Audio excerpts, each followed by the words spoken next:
Hi there, welcome to Floating in Dreams. Today's video is going to be a tea time chat about why I love K-beauty.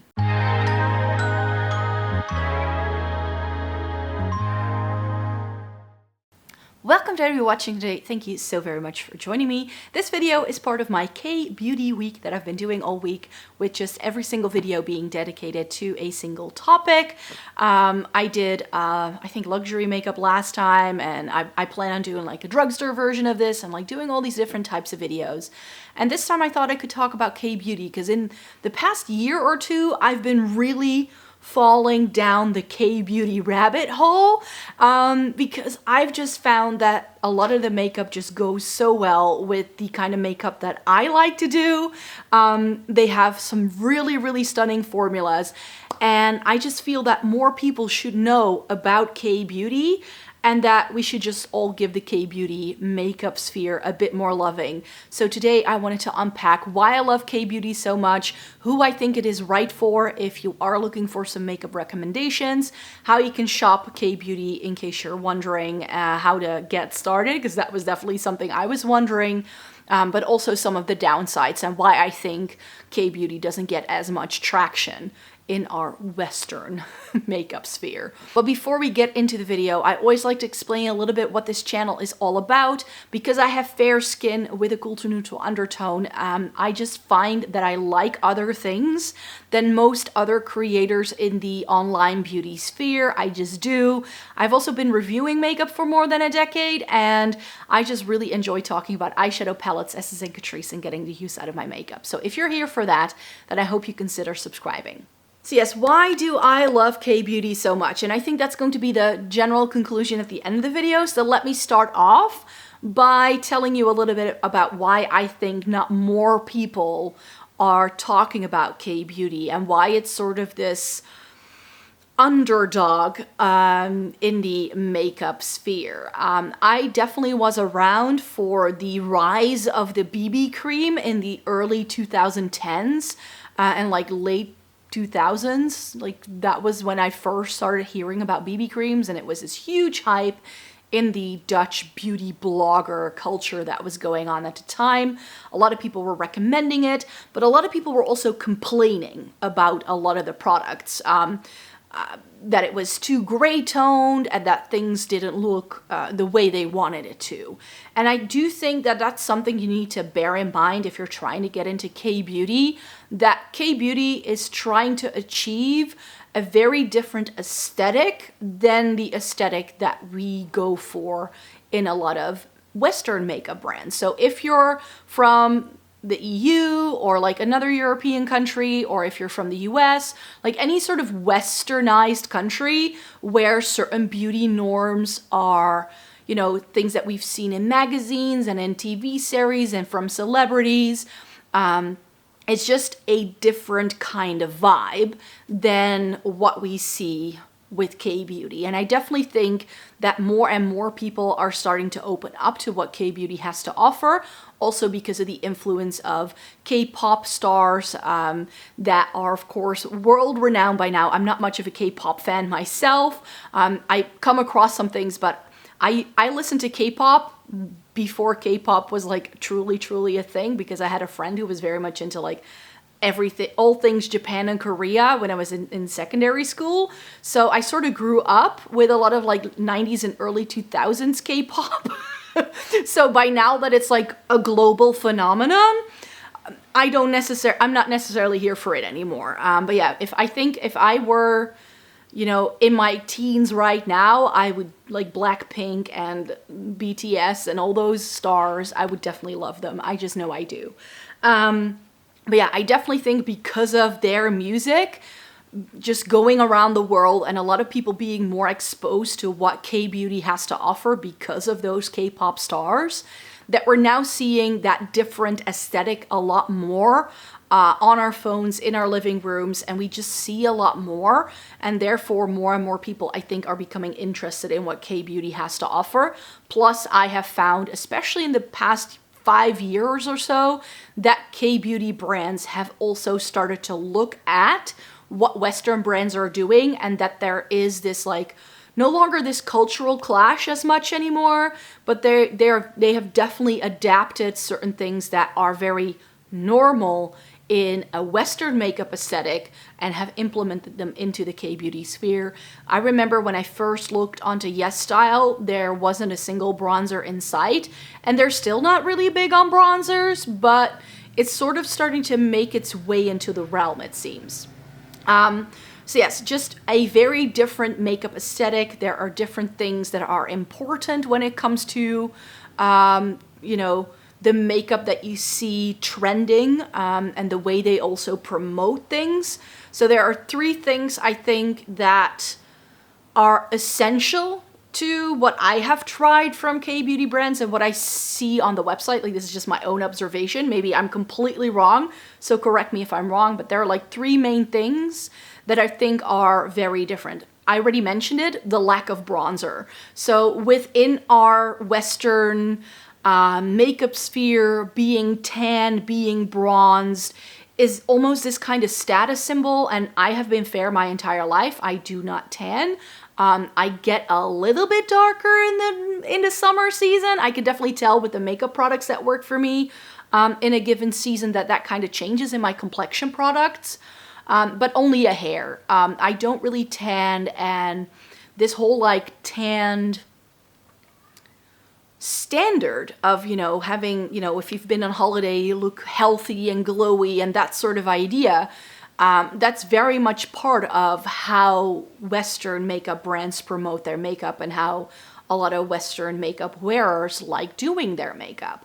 But within the K-beauty sphere, there is this emphasis on this almost ethereal skin-like thing, and there is emphasis more so on skincare than on actual complexion products. So with a lot of K-beauty brands, they have skincare lines and then they also do a bit of makeup. Rather than, you know, we have a lot of beauty brands over here.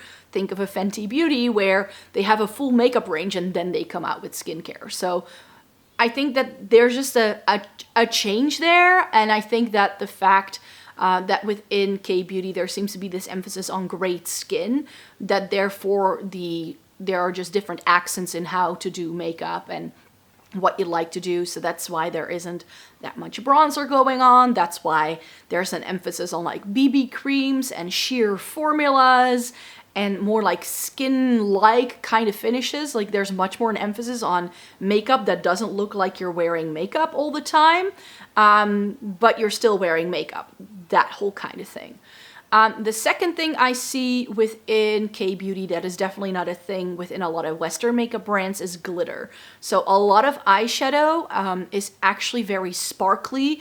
If there is even a single shimmer in a palette, it's very often what we would deem a glitter. And that's actually the way, if you then look at the promo pictures, that's sort of the aesthetic that they go for. Like, that's the ideal.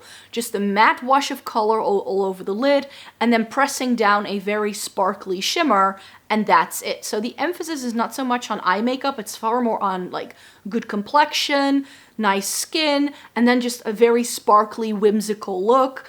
That's definitely part of it. Whereas with a lot of Western makeup brands, you of course get the cat eyes with lots of eyeliner, and it's very, very obvious, and you get this super glam look. But a true smoky eye, if you scroll through the promo pictures of K-beauty brands that are posted on YESSTYLE, nothing is smoky. It's all these like sheer washes of color, and it's just no makeup at its finest, I find. So you can buy no makeup brands, but I have actually found that quite a few of these Western brands, Rare Beauty, I think, does this quite a lot, but also some more luxury brands, that they kind of look at what's going on in K-beauty and then they sort of Westernize it. There are quite a few formulations, I believe, in a lot of the lip oils and lip stains that are currently coming out that are actually produced in Korea. Like, they're made in Korean factories, and also some of the skin tints and stuff that we've been seeing in recent years. They are made in Korea, but then they are sold by Western brands, and people are just more likely to buy that, I think, than buying the original. So yeah, that's the second thing. We just see something different there as well. And then thirdly, I think that what you see with K-beauty in terms of like lips, it's this like ombre lip, this like bitten lip kind of thing as well. And that's of course, like I'm wearing a full-on matte lipstick today. I mean, this is the new Lisa Eldridge Bloom lipstick. I'm going to be doing a Lisa Eldridge Velvet Matte review very, very soon. And I want to test out the new shades I got before I sit down to film that video, just to see what they're like on me.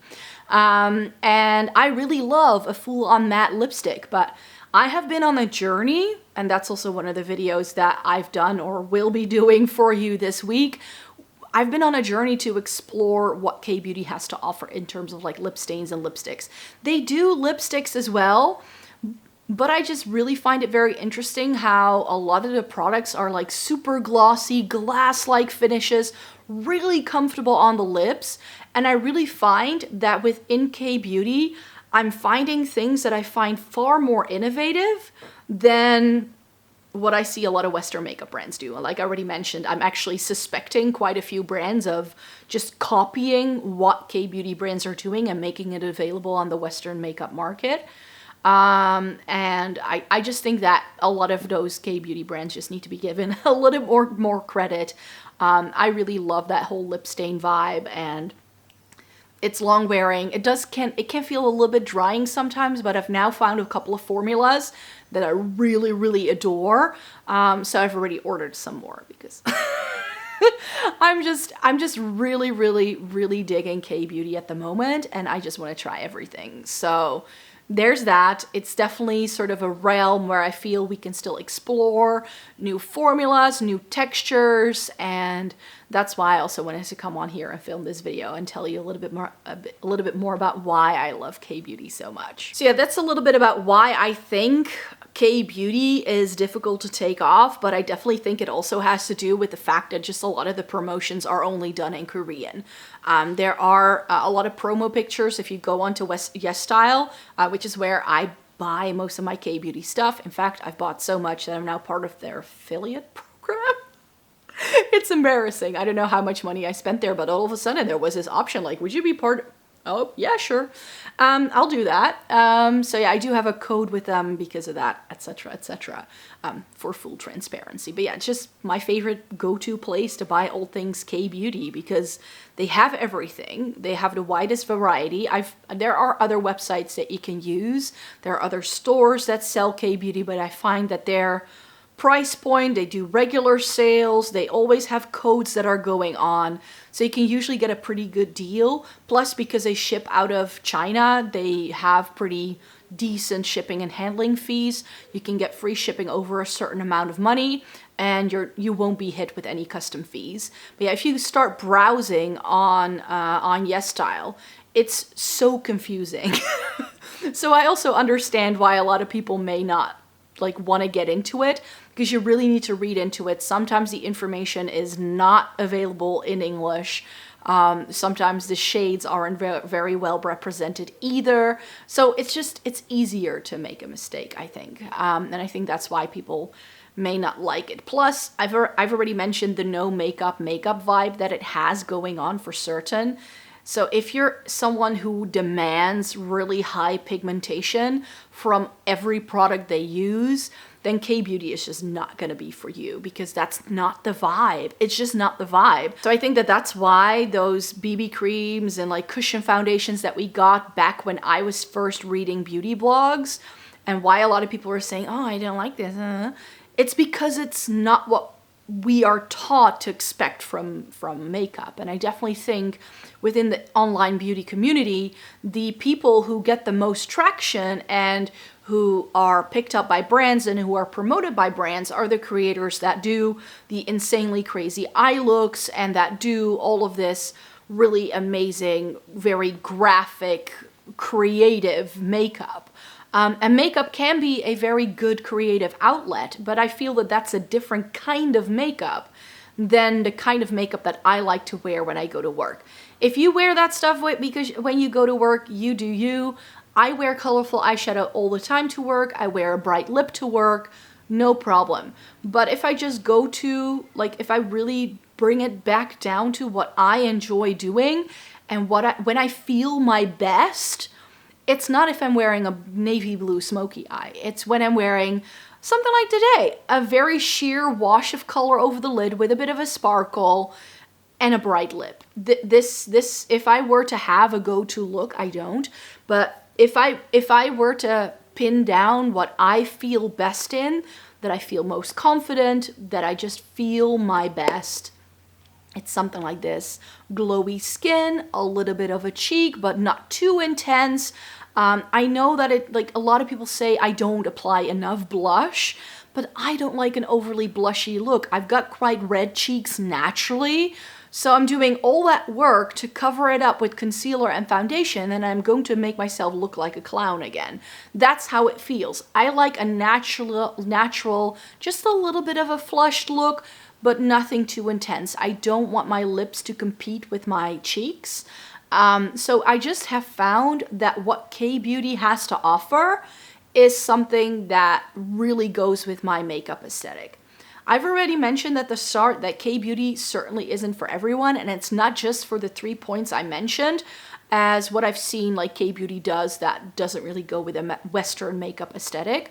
K-Beauty doesn't cater to a lot of skin tones. A lot of base products are only available in 1, sometimes 2 shades if you're lucky.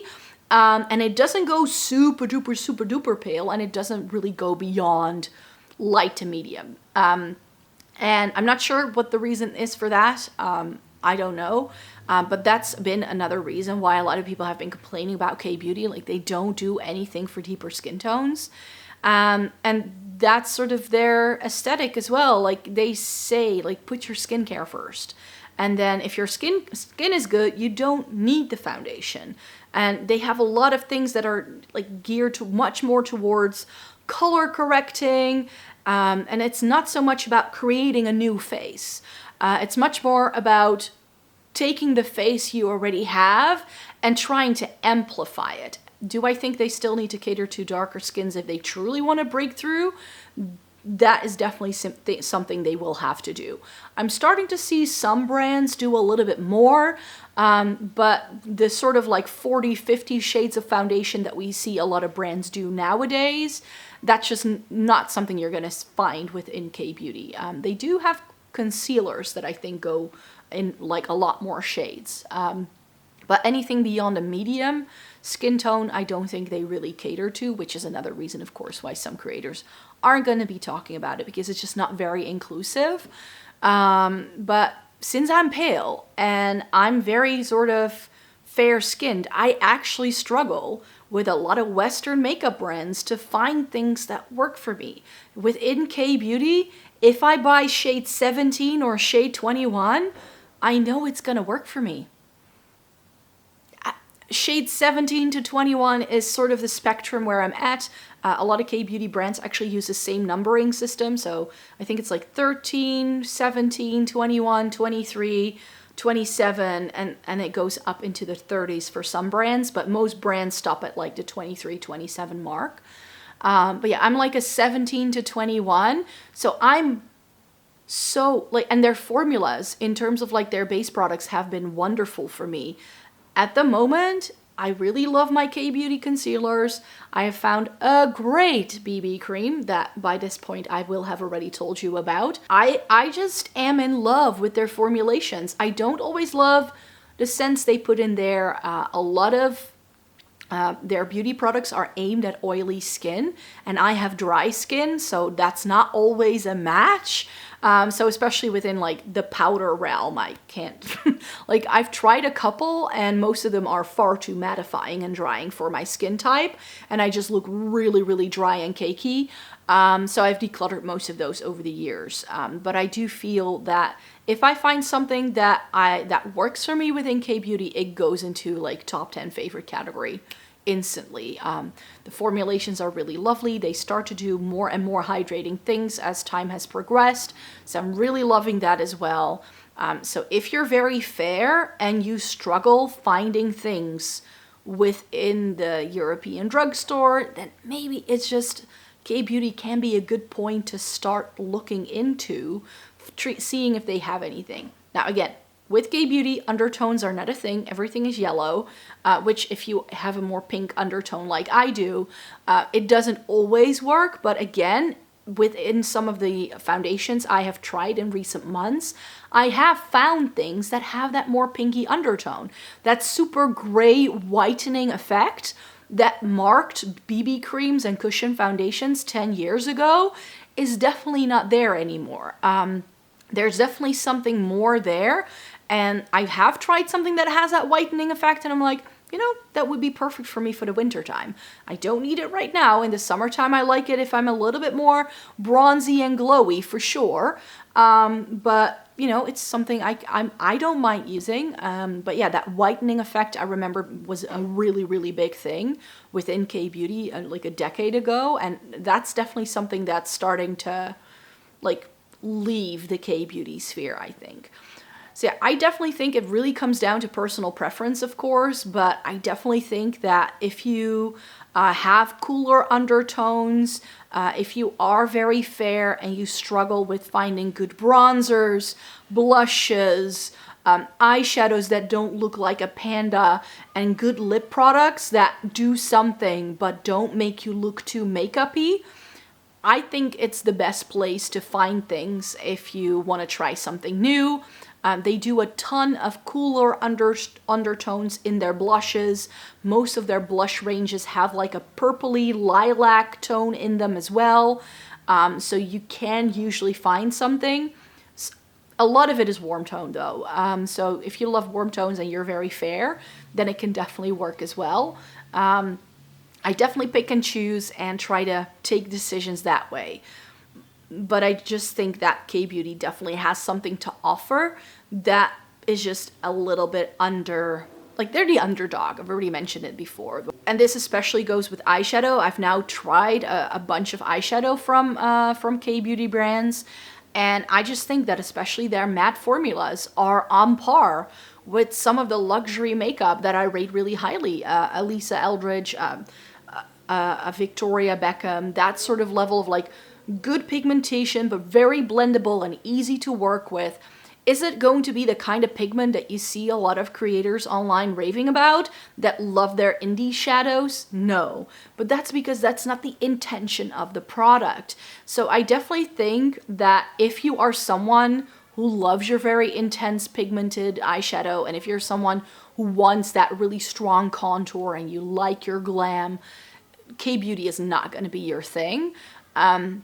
But I definitely do think that K-beauty has something to offer if you like makeup that looks natural and still very beautiful. And that's just the way I feel when I wear a lot of my K-beauty products. It's just, I feel beautiful. I feel like the best version of myself, which is why I started to wear makeup like in the first place. Do I like to try things out and be a bit more creative with it? Yes, but makeup has never been like the thing that I use to have a creative outlet with. Creating videos is my creative outlet, not creating the looks. I just like trying formulas. I like trying new things, but I have just really found that my comfort zone is just a sheer wash of color in the crease and a bit of sparkle on the lid and a bright lip. That's just who I am. And if that's the makeup I can wear for the rest of my life, then I would be very happy with that. So that definitely goes into it for me. So I really hoped you enjoyed my little rant about my love for all things K-beauty. I just think they do some really beautiful products and they just need so much more hype. And I just want more people to talk about them and know about them and check them out. And I hope that a lot of the videos that I've been doing this week and also in previous years, that it can just help you to find your way, because I definitely think that that's part of it, is that to get started can be quite difficult, because a lot of creators who talk about a lot of K-beauty stuff do so in Korean. And I don't know, but after a long day at work, I don't really want to watch something in a language that I don't really know how to speak. I don't find it very relaxing, I should say, even though you have your closed captions that you can follow the video that way. But yeah, I've just really gone onto the website of YESSTYLE and try to see, based on the promo pictures, like what do I think I might like. And that's been helpful. Their promo pictures, if you go to the left-hand side, they usually have this PDF that you can scroll through, and they have eye swatches for every single shade. Like, in terms of giving you all the information to make a decision, I think that, especially with some brands on YESSTYLE, not all the brands do it, and especially for older products, they don't tend to have this as much. But especially if it's newer, you get all the really beautifully shot, sometimes very much photoshopped, I have to say, like promotional materials, and they show you how things can look if it's more build up and if it's more swatch like this, and it's all still going to look very natural and pretty and beautiful. And if that's your vibe, if you just like beautiful makeup, then I think K-Beauty can just offer a lot of things. So yeah, that's what I wanted to end the video on. I really hope you enjoyed watching this video today. Thumbs it up if you liked it. I have one more video in my K-Beauty series coming, so I hope you'd like to stay tuned for that. It's coming on Sunday, and then I hope to see you in my next video. Bye-bye.